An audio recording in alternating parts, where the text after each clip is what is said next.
Alright guys, welcome back to the Idol Invention video. So today we have a new Diane dropping on the game, and is she worth summoning? Honestly, up front guys, definitely not for most players. If you're a whale, then you're probably already summoning, you're not watching a should you summon. And if you have the currency you like Diane, you can definitely pick her up. But I think for what's coming towards the end of the year, and for also what's currently out right now, with obviously Berserk Meliodas and also the double Rater banner, most people are either still trying to summon, which you should finish this banner if you haven't already done it, or you've just finished the banner and you may have actually spent some diamonds and currency on this banner, to where now you're starting to save for the next few banners going towards the end of the year. And what we can say, this Diane's out right now. 2 weeks time, we're probably going to be getting a Zaratras, which might be a must-summon because it is Zaratras, and he's going to be like the final commandment. We saw how broken Estarossa was. They're probably going to do something similar towards Zaratras. And then for the 31st, heading towards obviously New Year's, Netmarble, 76 Grand Cross, they always like to do a big banner. And now that we got the introduction of these limited festival banners, it's very likely we're going to get another one around that time. So you don't really have much time to save if you plan to go for not only the limited banner, the special rate up, and also Zaratras. Also, I'm pretty sure this is real now, but Leducia was also somehow leaked as well, which, I mean, we have no idea when this guy is coming. All we have is the artwork, at least what I've seen so far. It could be fake, but it looks so real, so I'm pretty sure it is real, right? And I'm not showing that to say, hey, summon and save for Leducia, but I'm saying, hey, the Archangels are coming sooner than we thought. If you look at the story mode right now, where we are right now in story, I think, yeah, episode 8, and it's like 24 episodes in season 2, if I'm not mistaken. And, you know, Leducia doesn't show up to season 3, so we are getting more likely the Archangels and the Demons and Chandler and all the other stuff and all the cool things that come towards the end of the series sooner than we actually thought. So yeah, let's talk about this Diane. Is she worth summoning? So not really, once again, if you don't have the currency for it, but obviously we will be summoning, and the main reason why is just to showcase on the channel. But also, well, she has, from the looks of it, 1 or 2 big uses in the game. And for simply put, guys, it is a knighthood boss character.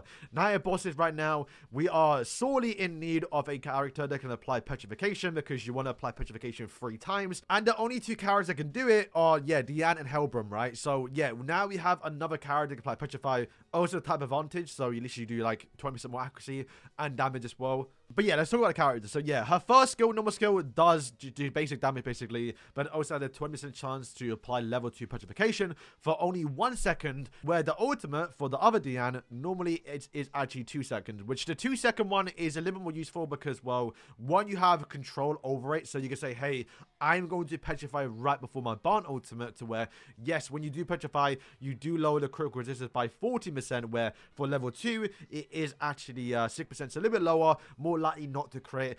It's a random ability. If anything, the petrify is either 1 just to apply the petrify in the knighthood boss, or maybe to stun and stop some abilities, because sometimes bosses and characters do some special animations. Like if you see Eskin going for the massive charge, there's a chance you could petrify him and it'll stop or cancel the ultimate. But yeah, you can't really control or follow up by, but hey, it's nice that she does something on a tier 1. Normally characters don't do that. And if I haven't already mentioned it, her banner has been confirmed to be the normal standard banner we have right now, where it's just 165,000 diamonds and you do like 18 copies of a character. So it's not like the worst Berserk melee banner, because yeah, she's not like a limited character. We're going to jump towards the ultimate, because the ultimate is a little bit more relevant towards her normal skill. So what she does do, ultimate, deals damage equal to 772% attack onto all enemies from a 4-meter radius of the initial target. Targets or hit are going to get a level 4 invasion down, which means you lower the final evasion by 16% for 5 seconds, and also increase their cooldowns by 2 seconds upon a successful attack. And then the big thing is you're going to grant yourself Earth's Calling for 3 seconds. Now, Earth's Calling is going to increase your final attack speed by 200%. That is crazy. She's going to have the first attack in the game for those 5 seconds, because, yeah, who can we look at someone? I think Dariori might have the fastest in the game right now, because she has, what, 104, and she gets 50% attack speed, which means she has like 150 attack speed. So I think that is the fastest in the game, just like outright normally. And characters normally have around 100. So having around 100 attack speed, plus 200%. You're going to have 300% attack speed, which means you can spam that actual normal skill, which means you're more likely to petrify. That's the whole reason behind why she does get that final attack speed buff. So you can just keep spamming those petrifies and hopefully, you know, proc that weakness effect in the Nightherd boss. And then moving towards a special skill. This special skill is definitely still oriented around Nightherd bosses. However, it has got some use in PvP, and especially right down here where you do increase the cooldown for 2 seconds. I don't think that's relevant towards bosses. It's definitely more relevant towards people using Gopher in PvP. So yes, while she is more or less a Nightherd boss character, they have given her a few little things to kind of fit her towards PvP. And yeah, Deadly Rock every 5 seconds, deal damage equal to 132% attack onto all enemies within a 2-meter radius of the initial target. She is going to prioritize Vic characters, so green characters, which means she might just instantly run into the backline and kill a green if they don't have any greens up front. However, that should not be a problem because that means Esterosa is probably always in the front. But it's also possible to where they don't have Esterosa and she walks slightly a bit forward into the team a little bit to then attack the Escanor, which is more likely around a bunch of other characters. So that's kind of cool, right? And the targets that do get hit, bear in mind it is a little bit of an AoE skill, are going to get infect and also level 4 blood. Infect, they can't heal.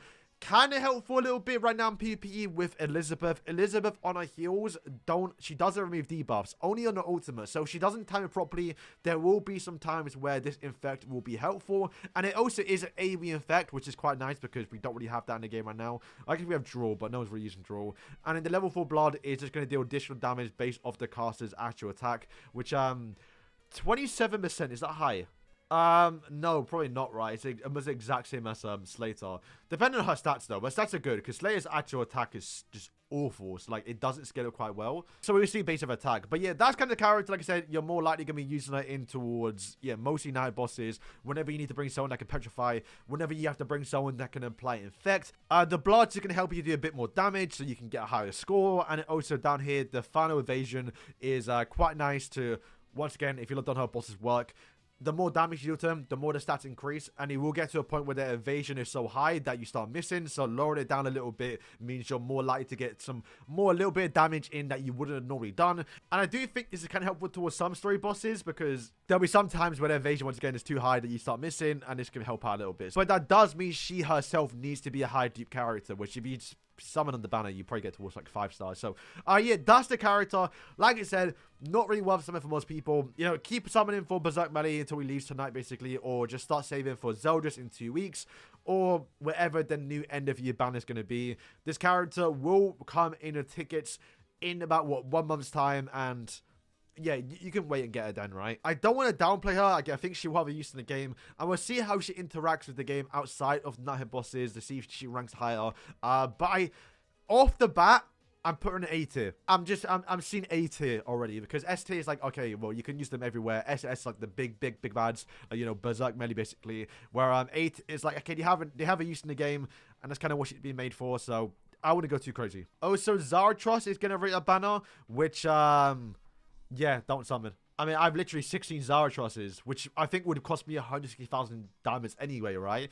I can just max them out straight away. So yeah, guys, that's going to wrap up the video. Quick reminder that today is the final day of all these events, and I got really lucky, actually. Well, you can see right now, we have, 2 and 1, and on my final actual bit of currency, we got the final tier for Gopher. So we got the 5 Gophers, we got the guaranteed Berserk Melee, 1k energy, 25k constellation points, and the random chance, which are going to open that right now. But to end the video, we just do 2 of these, I think. Let's see if we get anything from Merlin. Probably just get the 5. Okay, that's a little bit nice, not too bad. Let's do the 2s now.